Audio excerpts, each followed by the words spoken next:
ते कृष्ण वंदे जगद्गुरु. गीतेमध्ये भगवान गोपाल कृष्ण म्हणतात, कर्मण्येवाधिकारस्ते मा फलेषु कदाचन मा कर्मफल हेतुर्भुमा ते संगोस्तव कर्मणी.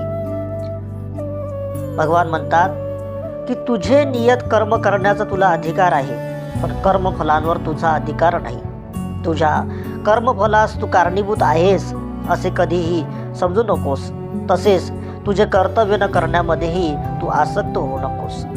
भगवान गोपालकृष्ण या ठिकाणी अर्जुनाला उपदेश करतात की मनुष्याला कर्म करण्याचा अधिकार आहे, पण त्या फलाची आसक्ती काय हा ठेवण्याचा अधिकार मनुष्याला नाही. या ठिकाणी कर्म, विकर्म आणि अकर्म या तीन गोष्टी विचारणी आहेत. प्राकृतिक गुणानुसार केलेले कार्य म्हणजे नियत कर्म होय.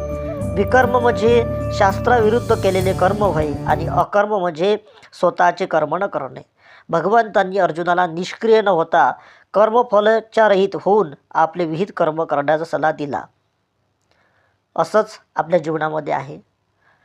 आपण कोणतीही गोष्ट करतो, ती कोणती गोष्ट करण्यामध्ये आपला मोह असतो, आपला स्वार्थ असतो की मी ही गोष्ट केल्यानंतर मला काहीतरी प्राप्त झालं पाहिजे. म्हणजे ते कर्म व्हायच्या अगोदरच आपल्याला फळाची काय असते, आसक्ती असते. म्हणून साधू संतांनी, भगवंतांनी आपल्याला हाच उपदेश दिला आहे. भगवंताच्या रूपामध्ये अवतरित होऊन साधू संतांनी गावोगावी जाऊन लोकांना मार्गदर्शन केलं, लोकांना भक्तीचा उपदेश दिला की जीवनामध्ये कर्म करा, पण त्या कर्माची आसक्ती ठेवू नका.